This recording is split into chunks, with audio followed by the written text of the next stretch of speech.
Ang ikalawang Raja Sulaiman Class Offshore Patrol Vessel OPV na itinayo para sa Philippine Navy, ang magiging BRP Raja Lacandula PS-21 ay kasalukuyang nasa kritikal na yugto ng initial sea trials matapos itong mamataan na naglalayag sa karagatan malapit sa Ulsan, South Korea. Ang hakbang na ito ay isang mahalagang milestone sa kabuuang programa ng modernisasyon ng hukbong dagat ng Pilipinas at nagsisilbing patunay na ang proyekto ay sumusunod sa itinakdang schedule. Sa mga obserbasyong ginawa habang isinasagawa ang sea trials, makikitang maayos at matatag ang paglalayag ng barko na nagpapakita ng matagumpay na pagsusuri sa hull integrity, propulsion efficiency, steering response, vibration control, at overall seaworthiness.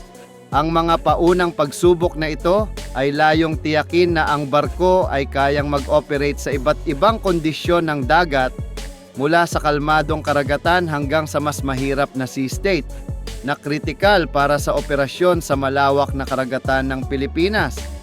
Kapansin-pansin na sa partikular na yugto ng sea trials na ito, lahat ng pangunahing armas at sensor systems ng barko ay natatakpan ng matingkad na kulay kahel na tarpaulin. Ito ay isang internasyonal na pamantayang pamamaraan na ginagamit ng mga shipbuilder upang maprotektahan ang mga sensitibo at high-value systems laban sa alat ng dagat, malakas na hangin, debris, at iba pang environmental factors habang isinasagawa ang non-combat testing. Gayunpaman, malinaw at hindi mapag-aalinlanganan na ang buong weapon suite ng BRP Raja Lacandula ay ganap ng naka-install. Kahit pa natatakpan ang mga ito, malinaw na makikita ang estruktura at lokasyon ng pangunahing naval gun sa unahan ng barko, pati na rin ang mga secondary at close-in weapon systems at ang integrated mass na kinalalagyan ng radar, electro-optical sensors at communication systems. Ipinapakita nito na ang barko ay lumampas na sa basic construction phase at nasa final outfitting at systems validation stage na. Ang BRP Raja Lacandula PS-21 ay itinayo ng HD Hyundai Heavy Industries HHI, isa sa pinakamalalaking at pinakarespetadong shipbuilder sa mundo. Ang barkong ito ay bahagi ng mas malawak na layunin ng Armed Forces of the Philippines AFP na bumuo ng isang modern, flexible at credible naval force na kayang tumugon sa mga hamon ng makabagong seguridad sa dagat.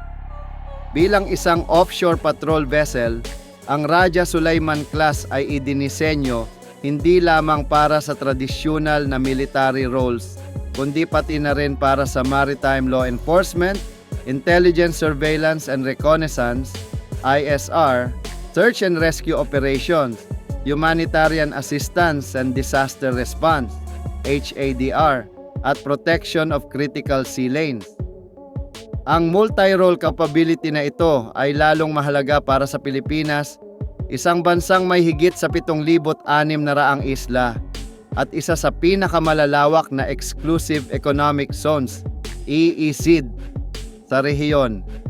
Sa sandaling maipasok sa aktibong serbisyo, inaasahang ang BRP Raja Lacandula ay magiging mahalagang asset sa pagpapatupad ng maritime domain awareness, lalo na sa mga sensitibo at estratehikong karagatan, kung saan mahalaga ang tuloy-tuloy na presensya ng Estado.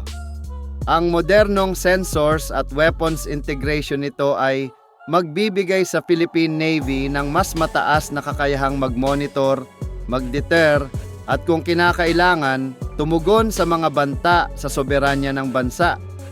Ayon sa kasalukuyang plano, inaasahang matatapos ng HD Hyundai Heavy Industries ang lahat ng sea trials, kabilang ang advanced trials at final acceptance test sa loob ng susunod na mga buwan.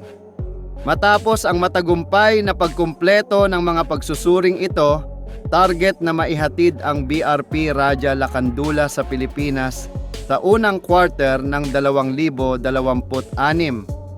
Pagdating sa bansa, daraan pa ito sa karagdagang inspeksyon at crew familiarization bago opisyal na i-commission bilang aktibong unit ng Philippine Navy. Sa kabuuan, ang patuloy na pag-usad ng BRP Raja Lacandula PS-21 ay malinaw na indikasyon ng seryosong commitment ng Pilipinas sa pagpapalakas ng kakayahang pandagat nito. Kasama ng iba pang bagong barko at sistema na inaasahang darating sa mga susunod na taon, ang Raja Sulaiman Class OPVs ay magsisilbing haligi ng modernong Philippine Navy na handang ipagtanggol ang pambansang interes, tiyakin ang seguridad sa dagat at mag-ambag sa kapayapaan at katatagan ng rehiyon.